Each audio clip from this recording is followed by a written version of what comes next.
옛말에 과유불급이라 했듯이 과한 것보다 모자람이 낫다는 말이 있었습니다. 이에 많은 사람들은 많은 것보다, 즉 높은 것보다 낮은 것이 좋다고 이해를 많이 합니다. 고혈압, 고혈당, 고지혈증 등에 비해 상대적으로 저자가 붙은 질환은 대수롭지 않게 여기는 경향이 있습니다. 이처럼 저혈당과 저혈압, 저나트륨 혈증 등 3대 저질환은 생명을 앗아갈 정도로 심각한 문제를 일으킬 수 있다는 사실을 잊고 있는 것이 대부분입니다. 여러분 안녕하십니까?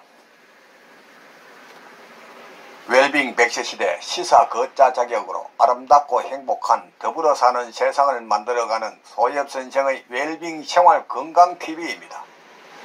이 영상은 세계 유수의 양심적인 의사들의 연구 논문을 바탕으로 제가 최근에 출간한 이 책 소금은 생명의 시작이고 걷기는 행복의 원천이다 라는 건강보고서를 토대로 참된 건강은 내 몸속 100명의 의사 NK세포를 활용한 면역력 증강에 있음을 많은 이웃과 나누고자 하는 사회공헌 방송입니다. 건강에 대해 좀 더 알고 싶거나 책을 구매하고자 하신다면 입금과 함께 메시지나 카톡으로 주소를 남겨주시면 택배비 없이 바로 보내드리겠습니다.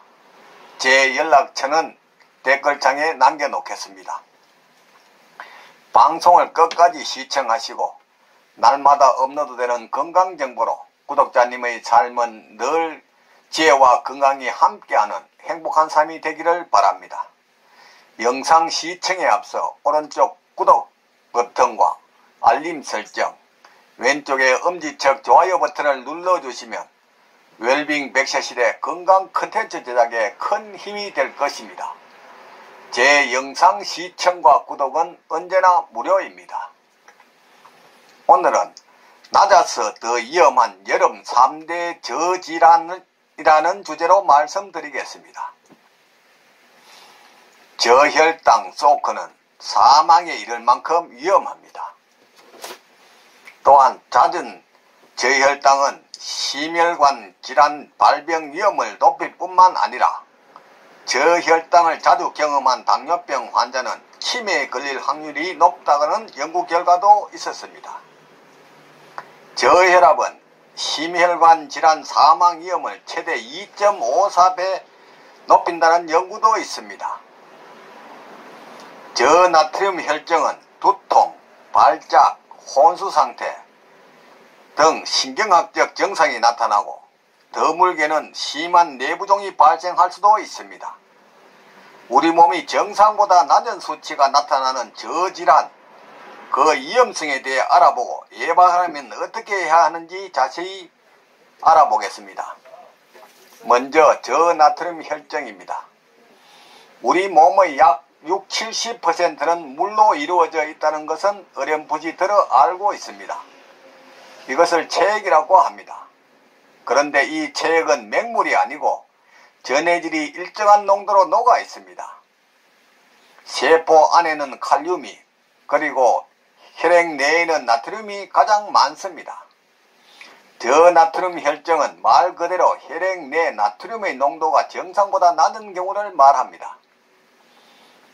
전문의들이 TV, 종편, 매스컴 등에 나와 소금 섭취는 고혈압 등 만병의 근원이라면서 나트륨 섭취를 줄여야 한다고 고급 정보인 양 입술에 침도 바르지 않고 짓거리고 있습니다. 그렇다 보니 착하게 어리석은 의료 소비자들은 저염식, 무염식이 건강에 좋은 것인 양 세뇌되어 소금 섭취 부족이 만병의 근원인지 아예 망각한 채 소금 섭취를 하지 않고 있습니다. 이렇게 되면 세포의 안과 밖의 전해질 농도 차이가 나서 수분이 혈액에서 세포 내로 들어가기 때문에 치명적인 결과를 초래할 수 있습니다. 두 번째는 3대 저질환의 최후 통첩이라는 것이 대해서 알아보겠습니다. 저혈압은 심혈관 질환 사망 위험을 2배 이상 높인다고 합니다. 저혈당은 내버려 두면 치매, 교통사고 위험을 높이고 뇌 손상 사망까지 이를 수 있다고 합니다. 저나트륨 혈증은 물을 많이 마시다 보니 혼수 상태, 사망할 수도 있다는 것입니다. 저혈당 쇼크, 특히 주의해야 할 사람이 있습니다. 당뇨병을 10년 이상 앓았거나 65세 이상 노인이거나 신장병, 심장병, 뇌졸중, 병력이 있는 사람은 특히 조심해야 합니다. 또한 식사를 거르거나 저녁 식사를 일찍 해서 공복기간이 긴 사람도 조심을 해야 한다고 합니다. 그 다음에 안 하던 운동을 갑자기 심하게 한 사람이나 약물을 과다하게 복용한 사람은 특히 더 조심해야 한다고 합니다. 그럼 저혈압이란 무엇인가에 대해서 알아보겠습니다. 수축기 혈압이 90 이하이면 저혈압이라고 합니다. 그러나 평소에 140, 150의 고혈압이 있던 사람이 100으로만 떨어져도 저혈압이라고 말할 수 있습니다. 우선 땀으로, 피부로, 호흡으로 수분과 소금이 나가서 탈수가 되면 저혈압이 올 수 있고, 둘째는 설사 질환을 앓고 더불어 열까지 나면 저혈압이 올 수 있다고 합니다. 그럼 저혈압 증상에 따라 원인을 살펴보겠습니다. 이거는 다 다르게 나타난다고 합니다. 기립 저혈압은 새벽에 잠자리에서 일어났는데 어지럽고 빙 도는 증상을 나타낸다고 합니다. 식후 저혈압은 식후에 갑자기 나른하고 힘이 없어진다는 것입니다. 세 번째는 미주신경성 실신이라고 하는데, 오래 서 있거나 고열에 노출되거나 스트레스, 대소변 과다하게 참으면 앞이 빙 돈다고 합니다. 저혈압인 사람이 주의해야 할 증상은 바로 어지럼증입니다. 어지럼증이 나타나다가 쓰러지기 때문에 팔이나 머리, 코뼈 골절이 잘 생기고, 65세 이상의 나이가 드신 어르신들은 고관절이나 대퇴부 골절상을 입으면 멀쩡하던 사람이 이번 몇 개월 안에 운명을 했다는 말을 듣거나, 심하면 뇌출혈이 오는 일도 있습니다.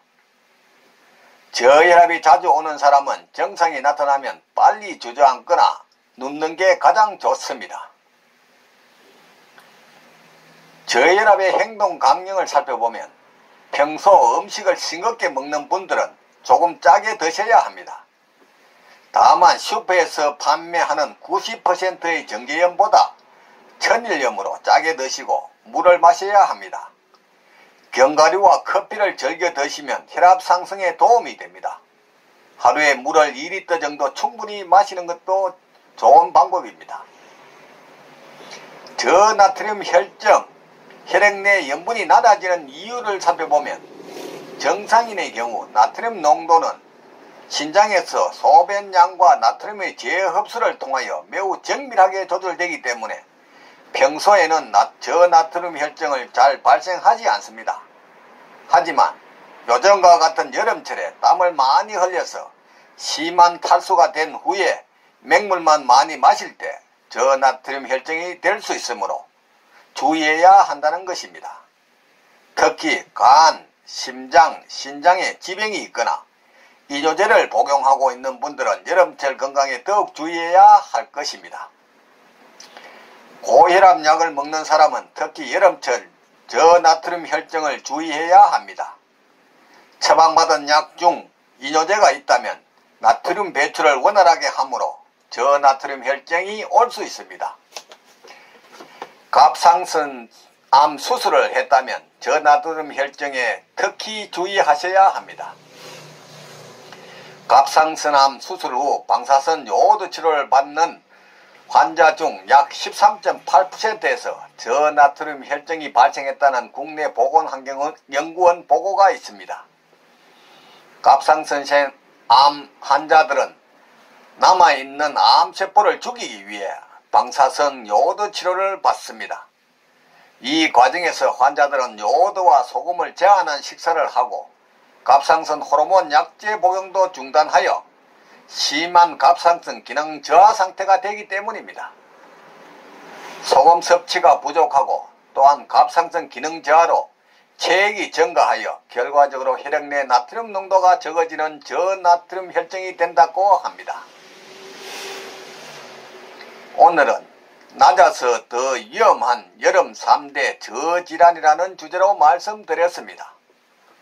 삶에 쫓겨 방치하다시피 한 몸, 병이 와서 소문난 병원이나 유명한 의사가 병을 고쳐줄 것이라고 방황하지 말고 미리 내 몸 안에 100명의 의사를 활용한 면역력 증강으로 천하보다 소중한 내 생명 건강을 지키시기 바랍니다.